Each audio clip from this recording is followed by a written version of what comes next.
Hello, everyone, and welcome to the Elevate Your Equity podcast, where investors with a special emphasis on couples begin, continue, and deepen their journey to financial freedom together using the powerful vehicle of real estate investing to do it. Now, today, it's a little bit different. For those of you who are watching this on YouTube, you may see that I don't have my better half with me here today. Unfortunately, she had to step out for something that she could not avoid, and we absolutely wanted to hold this commitment with this podcast guest because Jay Helms is the real deal. So we decided to go on ahead without her on board, unfortunately, just because this is such a good podcast show. We've been wanting to do this for such a long time, and we just had to make it happen. Jay Helms, he has created a community and a system to show parents how to achieve financial freedom through real estate investing so they'll never worry about being acquired, fired, or laid off ever again in the W-2 world. Jay has spent nearly 20 years serving the information technology industry of corporate America. And with a mix of single family, small multifamily, and apartment syndications, Jay and his wife have grown their real estate portfolio to over 320 units across 4 states in just 6 years of investing while working a full-time job and bringing 3 beautiful kids into the world. In 2019, Jay founded the W-2 Capitalist Community, which is a resource for 30 to 40-year-old married men and women who want to build multiple streams of income through real estate investing so that they can be even more present, both mentally and physically, with their spouse and children. And he really brought the goods in this episode. I think you guys are going to get a lot of value out of all the things and the wisdom that he brings to the table, all the stories about how his wife has helped him open up his eyes to a better way to do things rather than trying to stay narrow-minded and focused and trying to do the same thing over and over again to achieve the results that you already know that you could achieve. It's just a beautiful podcast, really great show, and we are excited to bring him on. So without further ado, let's go ahead and do that. All right, Jay, welcome to the show. It is great to have you on. How are you today? I'm great, man. Thank you for having me, Derek. Really do appreciate it. Absolutely. This is going to be a blast, man. One of the things that I really, really enjoy about this is that you and I are both kind of in the same space. We're both trying to do some of the same things and trying to reach Yeah. the same people. And that really inspires me a lot. And so I'm really honored to have you on the show. So maybe you can talk about how you started investing in real estate and why you're doing what you're doing right now. Then we can get into the nuts and bolts later. Yeah. So the main reason, well, there's a couple of main reasons actually, if I think about it. Number one is I was living paycheck to paycheck, even though I was making 6 figures. Started out as a single guy, got married. Luckily, my future wife was excited about real estate investing as well, and we're trying to figure out, all right, how do we get moving, right? Because we are living paycheck to paycheck, which is crazy to think that when you're making, over $100,000 a year. But what really kind of lit the fire under me is the company I was a principal at. We were acquired, and we were acquired by a company that was backed by venture capitalists. And if you've ever been in one of those situations, you kind of know the ending of the story. They came in, they said, okay, you guys got to do more with less, where we all were working like 70, 80, sometimes 100-hour weeks. And it was just one of those things where something's got to change, right? Something's got to change. So the acquisition was going horrible. We just found out, ironically enough, because we were just talking about this, our first son was on the way. We didn't know it was a son, but our first kid was on the way, right? So 2 months into finding out, hey, we're going to be parents for the first time, we get acquired. And then a few months after that, the acquisition is like a car going down the interstate and the wheels are falling off, right? Customers are leaving. The new ownership is looking at me and some other leaders in their new toy they just purchased and said, hey guys, what's going on? What's happening here? And we're like, you guys are happening. Do you realize how much change that you've injected into our business? And customers don't like it, right? So all these things were happening, and I'm thinking, hey, I've got a pregnant wife, we've got a kid on the way, medical bills, medical bills, medical bills. What if I get fired, and all this stuff? Something's got to change. I'm tired of living paycheck to paycheck. So like many real estate investors, I discovered the book Rich Dad Poor Dad, and it was just a fundamental shift in how I looked at growing wealth for my family and in pursuing it. So we started on this journey of real estate investing, and that was about 7 years ago to the date. The acquisition happened in April of 2013, which is kind Wow. of, I hadn't thought about that until now. Yeah. Well, congratulations. So fantastic story. That's awesome. It's very much this story, I got to applaud you because not a lot of people can actually say that they've been through something as extreme. But I know that if I ask every W-2 employee, and I ask them the question, is a story like this something that could materialize in their day-to-day life? Yeah. The answer is yes, because the Yeah. risk is out there, right? And so that's what's really, Yeah. really hits home with me on that story. Yeah, and it's funny, you hear there's no loyalty in corporate America, and it's true. There's no loyalty whatsoever, especially when there's venture capitalists involved. They don't really care who you are or your scenario. At the end of the day, they want massive returns for their investment, right? And if you're not willing to put in the hours and the stress on your body and the stress on your personal relationships, like with your spouse, they feel like they can find somebody to do it better, right? One of the frustrating things, immensely frustrating things that I saw, and we had a super talented guys who were underpaid, right? And we would try to go to bat for him and say, look, we need to give this guy on our team, we need to give a raise to him. He's really good at what he does. Customers love him. He's underpaid. This is what the market's going to push. And they wouldn't do it, right? And it took that individual going out and getting escorted by other companies and getting offers for other companies before they would even consider giving a raise. I'm like, this is totally backwards. We're not doing this correctly.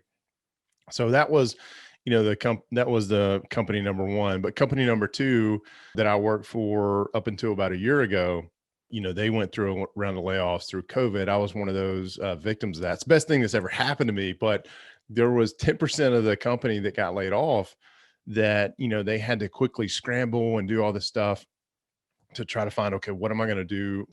What am I going to do to provide for my family? Right. And it was just a reminder of why we started investing in real estate. And we were so thankful that we did, because of, instead of stressing out and figuring, oh crap, what are we going to do? What are we going to do to be able to make the mortgage? And of course, there was forbearance, right, available for people who were laid off for COVID reasons. But how are we going to buy groceries? What are we going to do? We have 3 kids now. We had one on the way. We have now 3. So we've got 3 kids, six and under. So 6, 4, and almost 2. How are we going to provide for them? Right. And, it's funny that, to kind of circle back to no loyalty in corporate America, our executives for this company is a publicly traded company.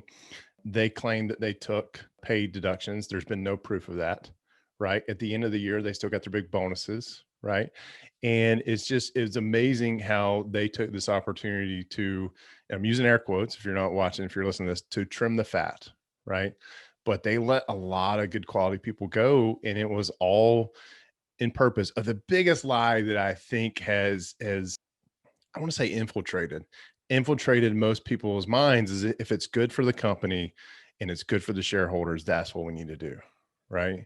And I think that's just a total cop out to do the right thing, which is, if you are at the head of the company and you've realized, hey, we didn't do something correctly, why aren't you punished, right? Why aren't you the one that should be taking a pay cut, right? You're making well over $1 million a year.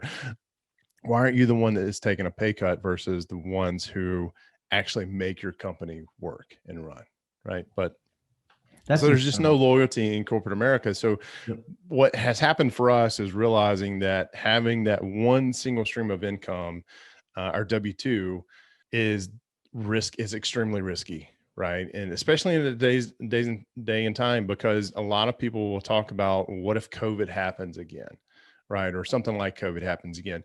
And I was on a show earlier this week, and the host brought it up. I was like, well, COVID's probably not going to happen again for like 70 years, right? The last time we had a plague or something of this nature was in 1918. So more than 70 years. So 100 years, right? So the 100-year curse or whatnot. But if you were to go in and you set up a Google alert and something with acquiring X, right? You're going to get a daily email of companies that get acquired. And there's at least 4 or 5 companies that are acquired every day.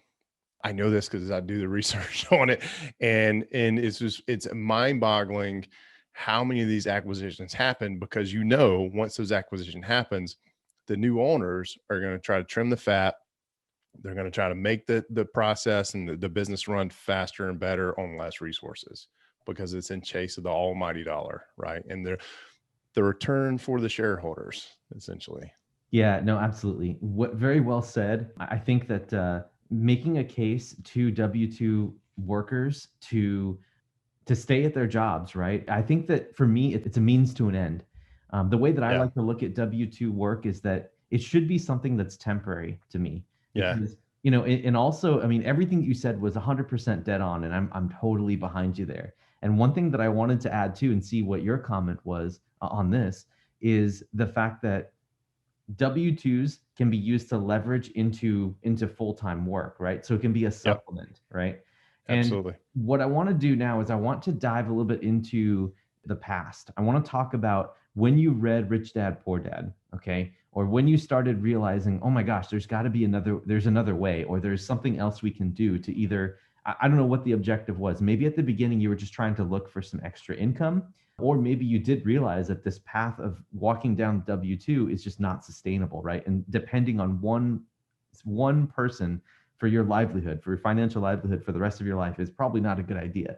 Can you talk a little bit more about some of those early conversations, and especially highlight the fact that you were doing this with, obviously you've got a wife on board. So what was the genesis of this whole side hustle that you guys were talking about? Let's talk about that. So early on, our goal for starting to invest was financial freedom or financial independence, ever how you want to label that. And we've now shifted. And it's funny when you think about that and you're like, how can I replace my salary with rental income? And it looks like this gigantic mountain, right?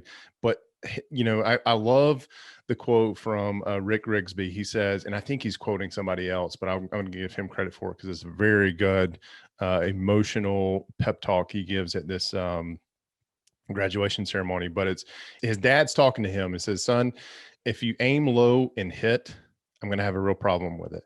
But if you aim high and miss, we're okay. So it's one of those things where we thought that was the huge pinnacle of our investing. Like this, if we reach the top of this mountain, we're going to be incredibly awesome. We're going to be incredibly okay. Right. That happened within about 4 or 5 years. And so now we have transitioned 4 or 5 years of investing. Now we have transitioned to our much bigger BHAG, much bigger mountain, and it is to provide 300 years of generational wealth to our family, right? So it initially started as we want financial freedom, we want financial independence. Now it has definitely transitioned and shifted. But some of those early on conversations, like again, we were living paycheck to paycheck. We were recently married. I forgot to tell you that. So, and it was late 2013, we got married. And then in 2014 is when the acquisition happened. And that's when all the stress started coming on me. And I was bringing that stuff home and, to a pregnant wife, she was, we got pregnant, what was it, 4 or 5 months after we got married. And dealing with that, and then she's dealing with that, and then now she's having to deal with this guy that she thought she knew, who's coming home, who's stressed out, who's bringing all the crap and crud from work to home, and just angry and on edge. And she would look at me sometimes, and unbeknownst to her, this would just add fuel to the fire. But she would just look at me and says, "What's wrong?" Right? And I'm a guy that, hey, you have emotional thoughts, you bury those things deep down inside, you don't talk about them, right? And but she would ask me, and it would just be one of those reminders of, hey, you're not being the husband that you need to be, right? You're sitting here thinking about work, you're sitting here stressing about, are you going to get fired? You're having anxiety over customers that are going to leave because of how the new company is operating. And it was a struggle, and it was a real struggle. Luckily for me, keep calling her Cassie, my wife, was totally on board with real estate investing, because she saw how excited I was getting about it, and how she felt what this could do for our family. So that was very important in this journey to have her support, right? At the very beginning. And again, starting out, we were trying to figure out, okay, people talk about this no money down strategy and or low money down strategy, whatever. That didn't work for us. I think that's an excellent hook to get somebody's attention, but it takes money to invest in real estate. I don't care if you're wholesaling and you're starting out with absolutely almost nothing. If you're going to put up bandit signs, if you're going to put up ads, it takes money to do that. If you're going to send out mailers, it takes money to do that, right? So it takes money to start investing, but it's a good hook, right? It's a good tactic for the used car salesman to get you in the door and then tell you the reality of it. Now, there are some things once you get your first deal done and you pay yourself back, then it's almost like, okay, I didn't spend any money. Well, no, you did. You spent money up front, but in the grand scheme of things, when you net everything out, yes, it didn't cost you anything, right? So I think that's very important. I think that's a misnomer that's taught a lot in this industry. Yeah. But we started out and wanted to, okay, we don't have any money, right? What can we do? And as we're researching how, because there's so many different ways to make money in real estate, it's freaking incredible how many different ways you can do it. But most people in our situation start out with wholesaling, right? And you want to wholesale a deal. It's the least impactful, financially impactful way to get started. So we went and bought a list. We got some paper. Cassie would handwrite the letters. We would send them out, and then we'd start fielding phone calls, right? And two things I quickly realized after that exercise was, number one, I bought the wrong list. I bought it with people who had less than 10% equity into their property. They were not motivated. So the wrong list, number one. Number two was, being a wholesaler is not my personality type. I am not somebody, and these guys are hustlers, and I'm not using that term as a negative. There are a lot of negative wholesalers out there for sure that just give the reputation, or give the negative connotations that reputation probably has with most of the listeners. But it wasn't in my nature, right? If I've got a product if I have a product, I want you to buy it because you need it, not because you want it, right? And I felt like at that point in time, my job was not to convince you that you need it. You know what I'm saying? So Yeah. I quickly discovered, all right, wholesaling is not for me, but what are we going to do? So we started looking around our city and thinking, okay, let's just look and if we can do buy and hold, because that's what we want. We want the cash flow to replace my income. What are we looking at? What are we looking at price wise? And we started looking at, searching for the minimum. Hey, $50,000 and below, right? And we came across a property that it was a foreclosure. It was a 1-bedroom, 1-bath that was 1-bedroom, 1-bath foreclosure. Had been sitting on the market for a while.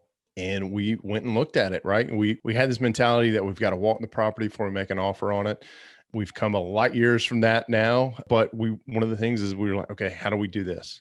And we started looking at the house we were living in, discovered that we had built some equity in it. We've been in the house for a few years. The market was going to starting to take off.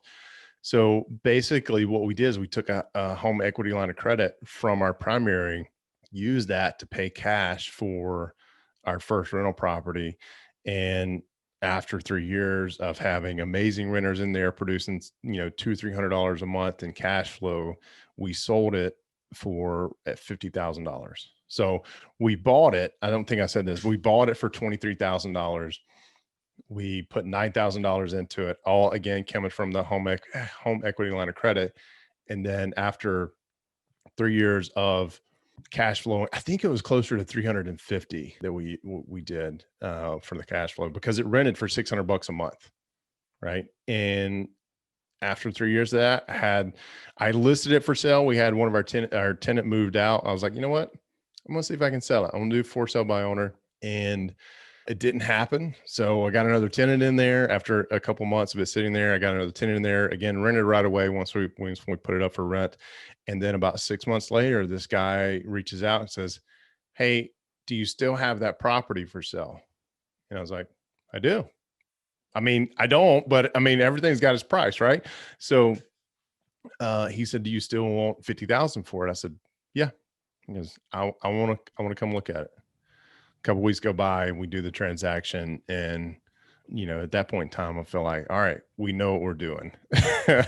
you know Yeah, the congratulations. That's fantastic. So that seems like a really like natural, very organic way for people to start out. Obviously, they go down the wholesaling route to say, okay, what's the minimum I can go out of pocket? And then they start yeah. experimenting and figuring out, okay, what do we have to try to invest and do some buy and holds? And I think what you did there was very, very smart.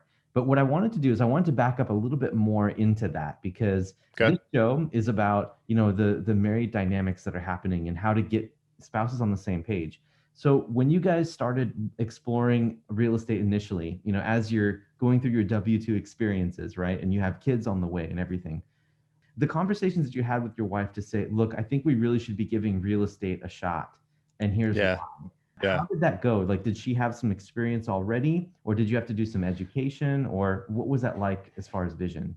I mean, our education at that point in time was HGTV, right? And the whole sexy flipping shows and all this. But with me working as much as I worked, there was no time for me to figure out how to flip a house because I felt like I was going to do the renovations myself. But really, there were times where I'm a very conservative person, especially with investing and what I do with my money. It's part of my upbringing. Thank you, parents. I mean, it's one of those things. And at times, she was, matter of fact, if she wasn't camera and microphone shy, she's probably the person you need to talk to about this whole thing because it was her pushing, and just I think she realized that, hey, you're not who I married, kind of thing. How do we get back? How do we get you back to your happy, normal, go lucky self? And we got to get you out of this job. Right. And the answer at that point in time was, hey, let's get another job.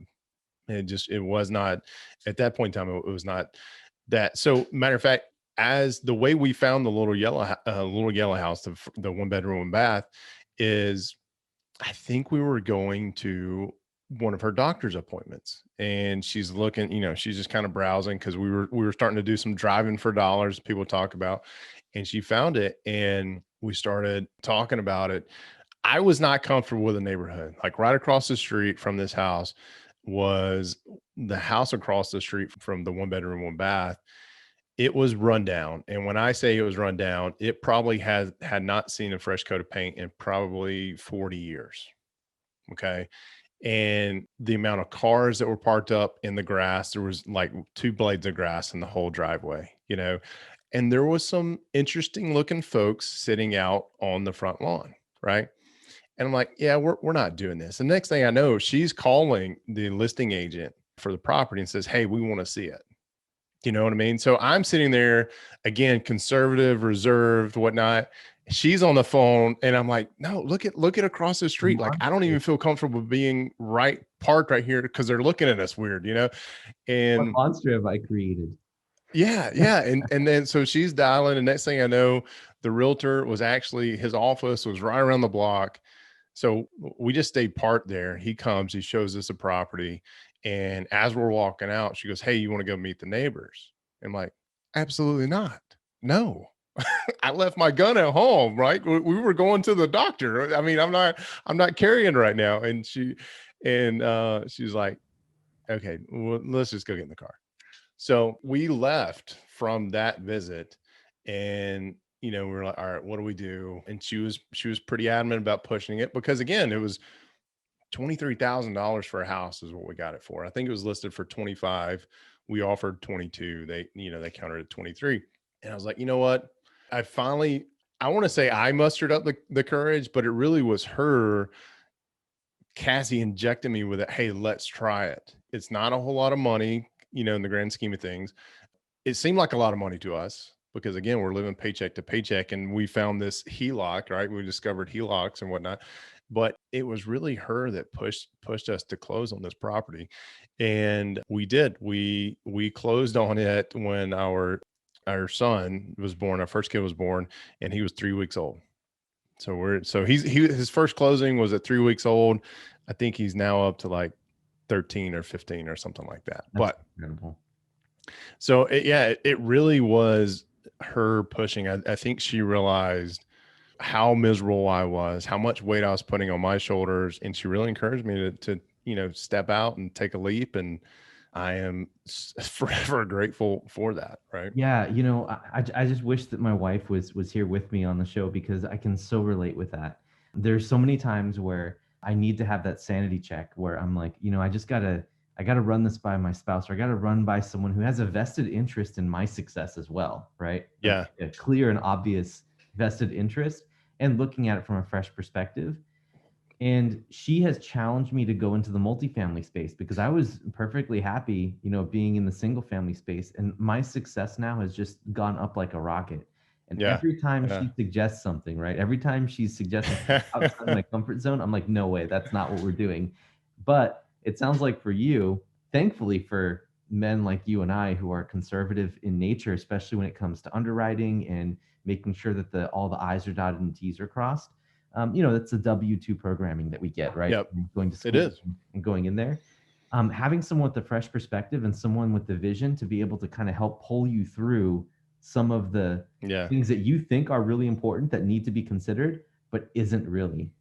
Pull, push, drag, kicking and screaming, all the above. You got it. You got it. So Yeah. I think that that's so amazing that, and Yeah. just something for our listeners to take away, that like your spouse, if you can get them on the same page, they can help you push you beyond your own limits, which you Yeah. don't even know about, right? So I run a mastermind for folks, and one of the things that I make sure when people come in is your spouse on board with investing, right? And if they're not, then you can't come in the mastermind. Like your spouse has to be on board. And a lot of folks, when they hear that, are like, well, if you're in a mastermind, isn't that one of the things that you could help me with? Like, we could, but there is a financial piece to the mastermind. If you and your wife are already splitting hairs over investing, and you go and tell her, hey, you invested into this mastermind because you feel like it's going to project you guys in your investing career, that is a wedge in a gap that already exists. And that is not the point, right? You and your spouse have to be on board about investing, and it's up to that individual to make that happen. And one of the things I wanted to say too is, doesn't it frustrate you, like, when your wife can just do that, Matt? Like, I'm glad she's on my team. You know what I mean? But I will sit here and I'll grind over an issue for like a week, 2 weeks, probably 3 weeks or 4 weeks, because I'm that stubborn. Because I know if I just take it and I go present it to her like this, I'll get the most brilliant answer. And I'm like, how do you do that? But I'm like, thank you. You know what I mean? I do. I can totally relate with that. The way that I like to describe it is, you can either use your head to try to bust a hole through a wall, or you can Yeah. talk to your spouse who can just hand you a hammer, and then you can do That's it that it. way. That's it. So And that's which way you that's where want, we're at. you're going to get the Yeah. same result, right? Oh, it's a matter of time and effort. If you just use the right tools, it's going to help. There's I have a something. hard head. Yeah. I've hit a lot of brick walls for sure. I really rely on my wife to help me with these things, to help figure out, okay, not how do we get something done, but who can we get on board to help us get Yeah. something done, right? And things like that I would never think of. It's like, okay, hey, we'll start using Asana, we'll start using some of these processes and tools to help make things more efficient. And she's like, wait a minute, wait, hold on a second. She's like, you're still gonna have to manage all of this. Like, isn't the whole point of this real estate investing thing to free up some of your times that we can do with you? That's what our vision is. So what she's been helping me with recently, at least, and I'd like to hear what perhaps you can share some stories about some things that your wife's helped you with, is that she's helped me understand that you can bring in people that are virtual to help you to delegate some of the things of your business, and it turns out, can do things way better than you can, and they have more time, Yeah. right? Yeah. And they just have the skill set to do it better than you. And so we've been experiencing this renaissance where we just closed on a few properties already recently. And just because of that, because of the fact that I was able to free up my time to not do the minutia and focus on the real vision, and start to delegate out some of that. So anyway, that's Yeah. some of the takeaways from my wife. I wanted to hear if you have any examples of, other than the numerous ones you've given, something recent Yeah. your wife has helped you with. I struggle. I come from an operational background, right? We talked earlier about, that's how the W-2 trains us, and we're trained, essentially since our school or kindergarten years to show up at a building at a certain time, be told where to sit, be told when you can go to lunch, be told when you go home. And then when you go home, you're going to take work home with you. Right. And similar to that, my training has been operational. And that's where I wouldn't say my strengths lie, but that's what I've been trained on. So I know that. And it's very hard for me to give that up and kind of transition over, hand it over to somebody. And you're correct. When you find the right person and you hand that thing over to them, whatever it is, they're going to do a much better job than you are, right? They do a much better job than I am. That is something in the last couple of years that I've really had to lean on. And she's definitely been a part of that as well. It's something recently. So, I got laid off from COVID, right? Coming up on a year ago. For months, she's been at me. She goes, why don't we go travel like we've been talking about? And I'm like, babe, the W-2 capitalist is growing like it's never grown before. Well, why would you throw that rock in my pond? What are you talking about? And she goes, yeah, but you are completely virtual. Why can't you just do that wherever we are? I was like, well, what about this house? Like, I love this house. I love where it is. It's like 2 miles from the beach. Why would we sell this? She goes, well, why don't we convert it to a short-term rental? Like, Oh, no, we're not doing that. We're oh, not doing that. man. So she continues to work on me, and she starts doing these things. She goes, all right, I'm going to have this potential cleaning company come by. Great. Why? Because, well, short-term rental, she keeps planting that seed. And I was like, yeah, whatever. I mean, you want to waste your time getting that. That's fine. Well, the guy comes in and talks about his program. And I'm sitting over there like this with just this scour look on my face, like, why are you in here? I thought he was here to talk to us about cleaning the pool or whatever. And so we were having fun with that. Yeah. And then I just asked him, I said, how many rentals do you have in this area? And he told us, and I said, so you've been doing this for a while? And he goes, oh yeah. He goes, probably about a decade or so. And I said, okay. I said, just, you've walked our house. You know what's going on in the market. What do you think we could get for rent here for a short-term rental? And to give you some reference, our mortgage is about $1,800 a month. I'm always looking at the financial aspects of things. And he said, he goes, during season, you can get about $3,000 a week. And then out of season, you're probably close to 2,200 a week. Incredible. I said, you're saying a week?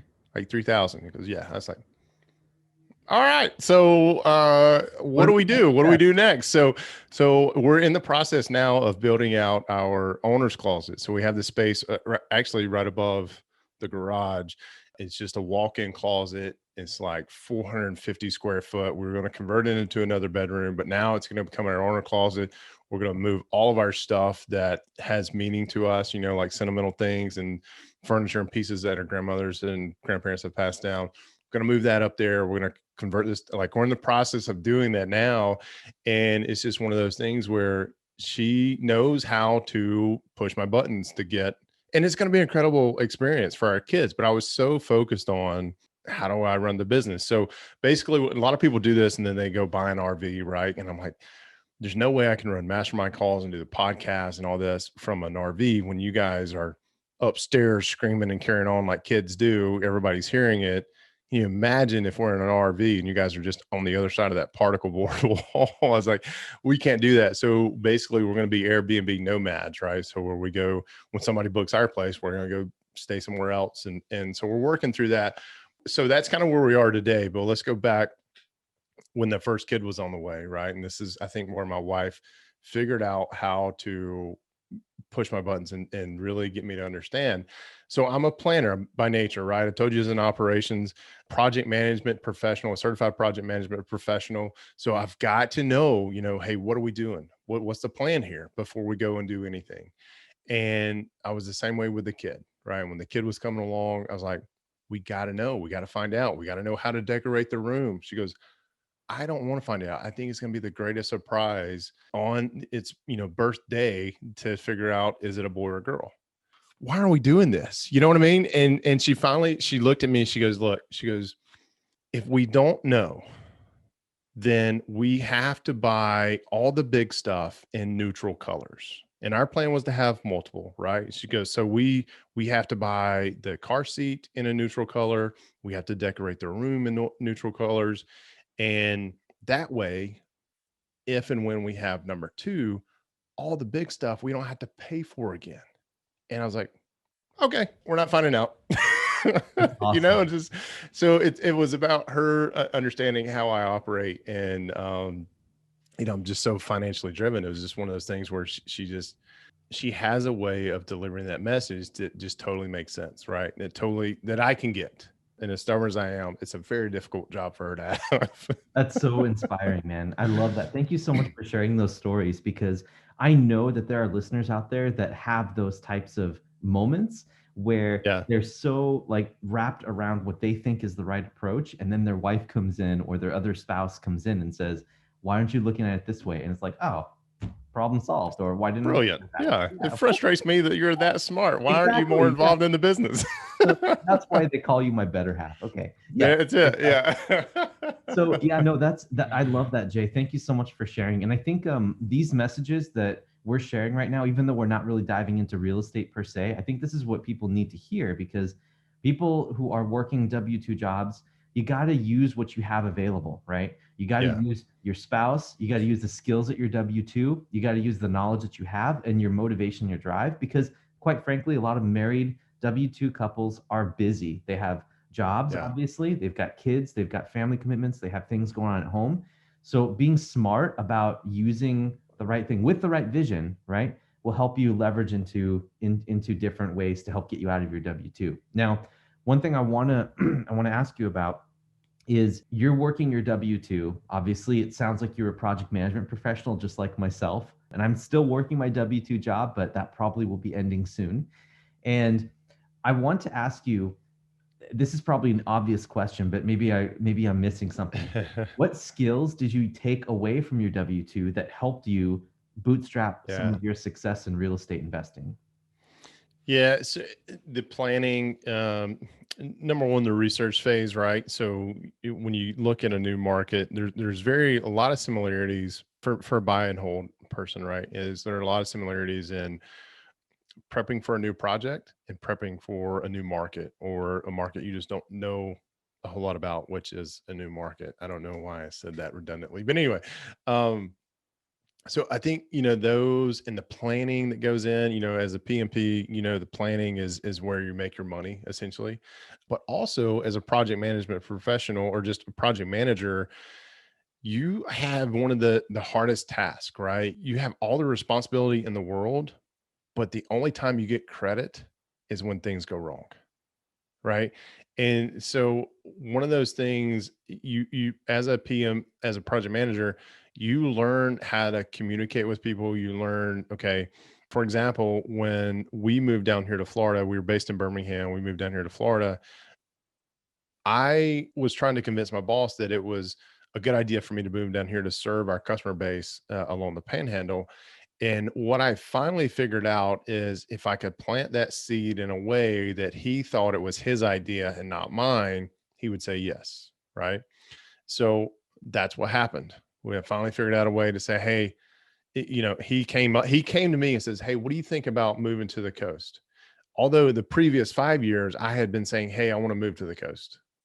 But he finally came and goes, "Yeah, I've been thinking a lot about this." And he just approached it as it was his idea. Had to swallow my pride and not say, what are you talking about? And so I was like, yes, I learned in the moment, in sales, you'll find out that, which is how I ended my career. I started in operations and ended in sales. The moment you get what you want from a potential client, stop talking, just say yes, thank you, and get up and go do your thing, right?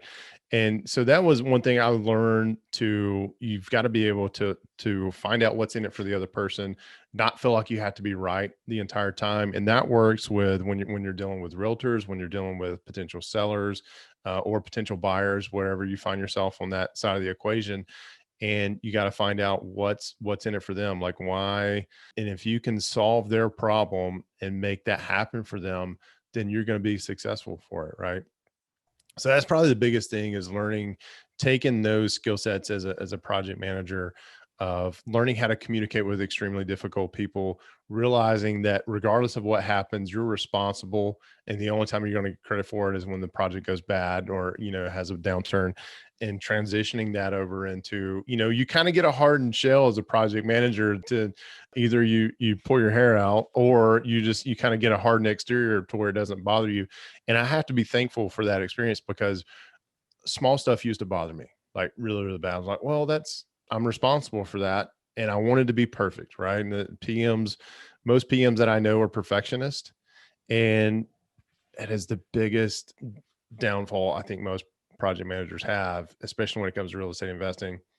Just take action, progress over perfection every day of the week. That's the biggest thing is learning how to communicate with folks. Could not have said it any better, man. That's fantastic. I still struggle with perfectionism right now just because it's part of my job and it becomes your identity, Yeah. that you just have to Yeah. do it, because if you just let things go, right? That's the funny thing too about another thing about W-2 that's different in business for yourself versus W-2.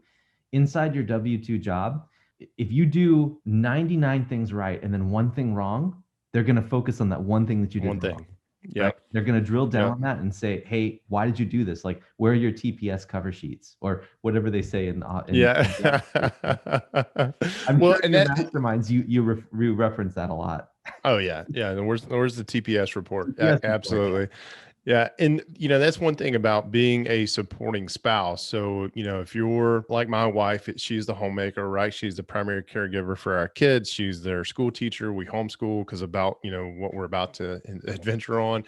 And, it means a tremendous deal because I am my worst critic, right? And I think it comes from growing up in corporate America for 20 years and hearing about the one thing that I did wrong and not getting any recognition for the 99 that I did right.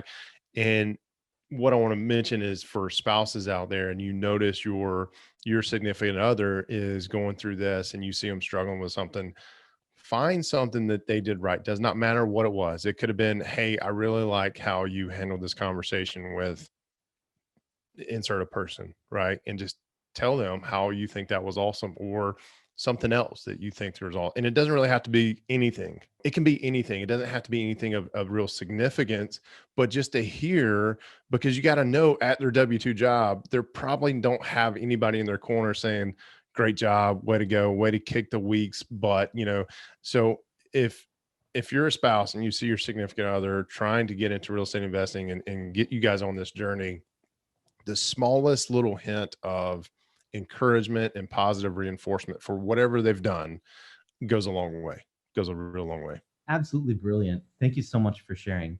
I want to dive down into that a little bit more with some of the time that we have left, because I still want to talk to you Okay. about real estate investing, your criteria, and that kind of thing. But this is just so good because this is you, man. This is you're the W-2 capitalist, and so I Right. again feel honored to have you on here. Let's talk about people who maybe are completely bought in with your vision. Let's say that they understand that, W-2 is not the way, their spouse is on board, they're ready to go. What are the next steps? What are tangible things that individuals can take while working a W-2 job with a busy family at home to move on and try to get themselves out of that W-2 situation? The first thing you need to do is figure out why you want to invest, right? And don't spend a whole lot of time on trying to come up with a perfect goal and the perfect reason why you want to invest. Pick something, right? When I mentioned earlier, our goal was to be financially independent, right? We quickly accomplished that, and then we had to readjust. But if you run into real estate investing without any purpose or real knowledge of why you want to do it, other than just to get out of your W-2, then you're going to have a lot of course corrections, right? And we're trying to be as efficient as we can with this whole process. One of the best things that I ever discovered was called, I think it's 7levelsdeep.com. And it's basically, hey, why do you want to accomplish X? Right. And you put in your answer. And the next question is, well, why do you want to accomplish whatever the answer was? Right. And you keep going through this, and it talks about doing it through 7 levels. Now, for some people, it may be 5. For me, it was like 15. But I finally got to this aha moment of, here's why I want to invest, right? I want my kids to be set up. I want their kids to be set up to say, hey, we have this money, we have this availability to live the life we want to donate to the charities that we donate to, and live our lives because of Grandpa Jay or great Grandpa Jay, or whatever they're going to call me. Right. And so get really clear on why you want to invest in real estate. And if your answer is money, you got to go deeper. You cannot stop with money because that's the obvious reason. That's probably where most people are going to start, but you got to go deeper than that. Right. So once you find why you want to invest, then you got to start surrounding yourself with people who invest and are focused on the niche that you want to focus on. I guess part number two is, now that you know why you want to invest, who is doing the type of investing that you want to do, right? And you may not know that. You may have to kick over a lot of, kick over a lot of stones to find a jewel. But there are tribes out there that you need to find that are going to help you, that are going to encourage you and motivate you to get down this path of real estate investing journey. Chances are it is not the people you're hanging around right now. You know, there's a pretty good challenge out there. As you know, we talk about we're the average of the 5 most people who hang around. If you think about that, you know, who are the people you hang around with the most? Yeah, you're the average of those 5 people. So the challenge out there is list the 10 people you hang around with the most. Go talk to them, tell them about how you're wanting to start real estate investing and tell them your why, right? If they laugh at you and they make fun of you, you're done with them. There's no reason for you to communicate with them whatsoever. Now, if they call you, don't be a jerk, but don't waste your time initiating with them again. But you get to find those people who think that's very interesting. They want to support you. And while they might not have the resources to support you, chances are they probably know somebody or know somebody who knows somebody that can help you, you know, get in that circle. And then that's when you just ask for, hey, do you mind giving me an introduction? Right. And the point being is you have to surround yourself with like-minded people who are going to motivate you, who may be down a little bit further down the investing road. Say you have 0 properties whatsoever. You need to find people who have bought between 1 and 3 properties, right? Or flip 1 and 3 properties or wholesale 1 and 3 properties. Doesn't really matter. You need to find them. You need to be hanging around them on a weekly basis, right? I did a poll in our Facebook group, this very same question. Hey, the people you hang around with the most on a weekly basis, do they encourage you, motivate you, and inspire you to go after and alter your real estate investing ambitions? And a lot of people said yes, and a lot of people said no, right? And the most people who said yes are people who are in our mastermind, and they quickly said, yeah, the people in the mastermind do. I was like, wow, that's not what I meant by this post, but I was just trying to encourage other people to realize who they hang around with is detrimental to where they're going to be in the future. Incredible. Yeah, that's so true. It's so true. We did very painfully an audit of who we were hanging around a couple of years ago, or actually back when we started investing in real estate in 2017, and slowly started to, I won't say like cut ties and me like you're fired, you know, nothing like that. You know, More like, you don't go tell them to take a long walk no, up a no, no, short bridge. You just no. stop initiating. Yeah, You know you what I mean? stop initiating, maybe slow down the responses, or if there's like, you know, a pattern of negativity, like where that's the relationship of you guys talking bad about either something or someone or some situation or the W-2 or whatever, Yeah. that negativity doesn't help anyone. It's just that's the way that you communicate with them. And unfortunately, when you're in this business, there's no room for that. That's the way Yeah. that I look Yeah. at it. Mindset is huge. We talked a lot Yeah. a bit about that earlier, but yeah, you know, don't be afraid to make new friends, and don't be afraid to let friends who are really close to you impact the way that you're living. You know, find the confidence to move on and find, there is, I mean, it literally, when we first started, I was like, there's nobody out there. And no, that was the biggest story I told myself. There are tons of people Many. out there like that. And you just got to find the ones that you want to hang around with. Right. Yep. Many generous people that want to help and just want, Yeah. they want respect, reciprocity in terms Hmm. of that light. And some people love to share their success and want to help. That's how they give back. And so I think tapping into that and understanding that it's an abundant world out there, not a scarce one, is going to really help some of those listeners, especially who are starting out, get inspired to talk with people and understand Yeah. that things are good out there. It's not all bad. Now, That's it. one thing I wanted to talk about, Jay, while we still have a few minutes left, is let's talk about real estate, actually, because this is a real estate show. It's supposed to be half and half, but this stuff has been so good. I've been really enjoying talking with you on it. Yeah. Let's talk about your acquisition criteria right now. And I was going to ask you how you ramped up, from the early days, starting off with, having the kids being born, and then now, where you are today. Maybe if you could give a quick deep dive into how you buy properties now, how your perspective has changed. Yeah. We invest primarily for cash flow. And, we are looking for properties that are going to cash flow a minimum of $100 a door per month. And, those deals are kind of hard to come by these days. So we've had to move to some tertiary markets where we can still find those opportunities. And it's funny. And there's one of those tertiary markets an hour and a half from where I'm sitting right now. And we've got this 16 units under contract. And there's a pool of potential partners that I have in this area. And I just asked them, I said, hey, you guys want to come in and JV with this with me? They're like, I don't even know where that city is. And I'm like, absolutely, you don't. Nobody does. And let me tell you why you want to be part of this deal is because when it is discovered that this is the next like hot market for investing, we're going to be in a really good position. So it's, we invest primarily for cash flow. Number two is if we can get it for a discount, that's great. These days, it's very hard to get anything discount unless you're going to spend a ton of money for value add and injecting some cash into it. And Derek, I forgot the second part of your question.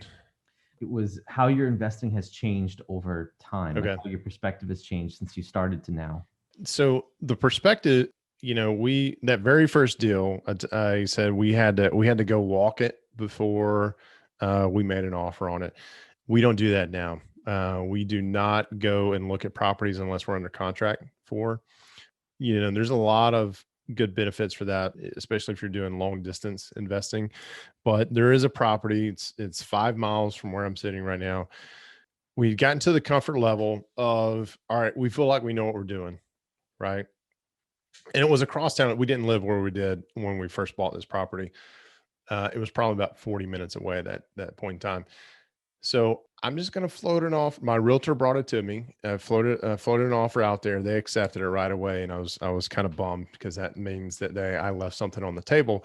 But it was a duplex, and we treated that as if it was a long distance investing. So it's like 40 minutes away, and so from the entire offer process, getting it under contract to the time we sold it 3 years later, we never stepped foot inside of it. We inherited the tenants that were in it and we passed those tenants on to the new buyers. It was professionally property managed. Our inspection, we had built a relationship with an inspector that we trusted, and we had just relied on his report, right, for us to be able to close on it.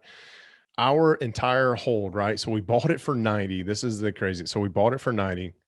It rented for it, but it started out rents were like 625. By the time we sold it, rents were up to 700. And then we sold it for 172 just 3 years later. So it was like a 396% return in 3 years on a property we never stepped foot in. And I was like, okay, I feel like we know what we're doing. It's funny, like people talk about the guy who first broke the 4-minute mile, and now everybody's, now it's just one of those things where you can do. Now I'm like, all right, we almost broke 400% return in 3 years. How do I do that? Like, that's like a personal goal of mine. I've got my focus set on, because now I know I can get 396. Very first starting out, we had to go look at the property. We had to physically drive the neighborhood instead of virtually drive the neighborhood. Now we're virtually driving the neighborhood, and we will not go look at properties unless we're under contract on them. Yeah, that's great. And it's just a mindset thing, because early on, when we go and look at property, we would get emotionally attached, either positive or negative. I talked about the house that was across the street from the 1-bedroom, 1-bath. I was like, no, we're not doing it. We're not doing it. 2 years later, a developer bought that junker of a house, plowed it down, and built up $150,000 house, brand new house. Right. So it was just, and there's a lot that goes into that. I think we were very aware of what was going on that street and how things were starting to gentrify a little bit. Yeah, the biggest thing is just know your numbers and know what a deal is going to work for you and stick to them. And that way, when we do that, when we submit offers based on our numbers, we're not emotionally attached to the property, right? We're like, all right, this is an asset. Yes, it is somewhere somebody's going to live and possibly call their home, but it is a business, and we got to treat it that way, right? Excellent. Well said, man. Like that's exactly what I've experienced as well, is that you start to get more detached and more process oriented, and you start to understand and see patterns over and over again that you're like, I don't need to invest that. And it just comes with Yeah, experience, right? Like you it does. eventually get more and more comfortable with the investing. So that captures it perfectly. Thank you very much, sir. So You're welcome. what we'd like to do is we like to end the show here because I've had so much fun here, but I want to make sure that you also can enjoy the rest of your day. We're getting close to the weekend now when we're recording this. Let's head into our rapid round, which is the same 5 questions that we ask all of our guests. And so Okay. we're gonna shoot them off to you here really quick and get some quick answers. Okay. So if Okay. you haven't listened to the podcast, this is going to be a total surprise to you. So I cannot wait to see what you come up with here. Okay. All right. Question number 1. What book has had the biggest impact on you and why? I feel like I need to get my rally hat on for this one. I love All right, it. here we go. Yes, sir. So number 1 is, what book has had the biggest impact on you and why? I mean, Rich Dad Poor Dad was, the one that gave the phenomenal shift in the way I kind of started this journey. But actually, the Go Giver by Bob Berg is probably, and it's a very quick read. I was trying to find it. It's on my desk somewhere underneath the pile of papers, but it has been one of the biggest. I'm not a big reader. Like if I'm reading a book, I'm listening to the audiobook, but this one is like 120 pages. You can get through it in the afternoon, and it's just a phenomenal way of saying, help enough people get what they want, you're going to get what you want, right? Love it, man. Excellent. Such a great book. Awesome. Number 2, if people wanted to emulate your success, what would you say is the first actionable thing that they could do to follow in your footsteps? Get your spouse on board. Well said. Got it. Yeah, you got to, and unfortunately, it doesn't always happen. I interviewed a guy yesterday who ended up divorcing his wife because he's like, look, we just grew apart. It was just one of those things where I wanted to go this way. She did not. And I am more wealthy than I've ever been. She's happy. I'm happy. And, I can't imagine how his life may be different if she would have stayed in it, right? Or if they would have stayed together. But it's all about yeah, that. That's great, man. It's all about the intentionality behind, why the decision is made, right? And if it's for the better, then that's the right decision. Yep, absolutely. All right, man. Number 3, what small thing do most people not know about you? Small thing. Okay, so my wife and I actually met as contestants on a reality TV show. No way. Come on. You got to be kidding. No, it was called The Catch Costa Rica. It aired on the Outdoor Channel back in 2008, and we spent 6 weeks in Costa Rica trying to be the top fisherman, and we got voted off the island, so to speak. But the cool thing is that the very first episode, day 1 of fishing, or round 1 to fishing, the top 5 people or top 6 people got to pick their partner out of the bottom 6. I was number 1, and I chose her. She was in the bottom 6, so that's how we met. That's incredible, man. That is so cool. And if I can find it, I'm gonna try to link the clip in the show notes. There you go. That's I love it. All right, man, that's cool. Number 4, how do you, Jay, like to unwind and restore your own creative juice by yourself? Unwind. That's kind of like an oxymoron for me. Right. No, where I find probably the most creativity and the most relaxing is early in the morning, before the rest of the house gets up.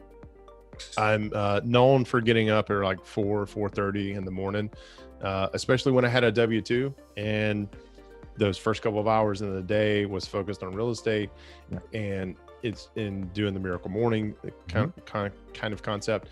That's where I kind of find it's peaceful, and then the kids get up and yelling and screaming and being kids and having a good time, and then just distractions abound for the rest of the afternoon. And by the end of the day, I'm so exhausted. But yeah, getting up early in the morning before the rest of the house does. Awesome, man. Love that. The last one, number 5. Is there something special that you and your family and kids like to do together? So I'm a big fan of time blocking on my calendar, because if it's not on my calendar, it does not get done. And again, tap on the shoulder from the wife. Hey, you work a lot. We need you as a dad. I need you as a husband, kind of thing.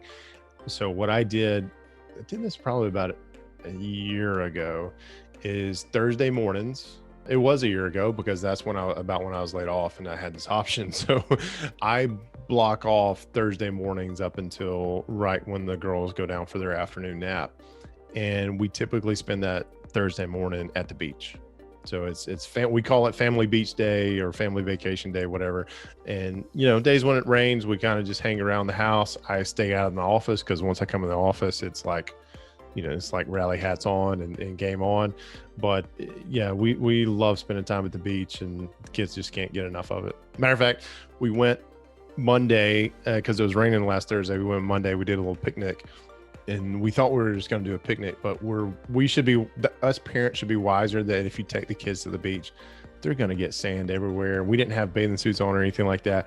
So that was Monday. And then Wednesday, my son is sitting on the couch and he starts scratching his ear and he's like, I still have sand in my ear. And I was like, yeah, we tried to give you a better bath, but you're like ready to get out. But yeah, it's beach time for us. For Love sure. it, man. That's fantastic. Well, Jay, thank you so much. It's very clear that you have so much going on, and we're so happy to have you on here to share some of your wisdom and also offer a fresh perspective to some people out there, because this is what you do now. This is your brand. Yeah. Help people escape their W-2s or to manage their finances while working a W-2. So to close this thing out, how can listeners find out more about you, and where would you like them to go to learn more about what you offer and how to find you? Yeah, it's W2capitalist.com is our landing page for all things W2 Capitalist. And to that point, people become W2 capitalists really because of three things, right? Number one, they do want to find financial independence, which is where we started. Number two, you realize that you want to become, this is going to sound crazy for most people, but you want to become a better employee, but you want to offload the stress of financially providing for your family to other means, right? And it's amazing that once you do this, once you start getting a couple of rental properties in place, that financial burden is just eliminated because you now have those properties and you actually become a better employee, which is incredible to not, it doesn't make sense to a whole lot of people. But then the third reason is you love your job, you love what you do, you make really good money at what you do, but now you're starting to have kids and you're thinking about, how do I leave some legacy wealth for them for generations to come?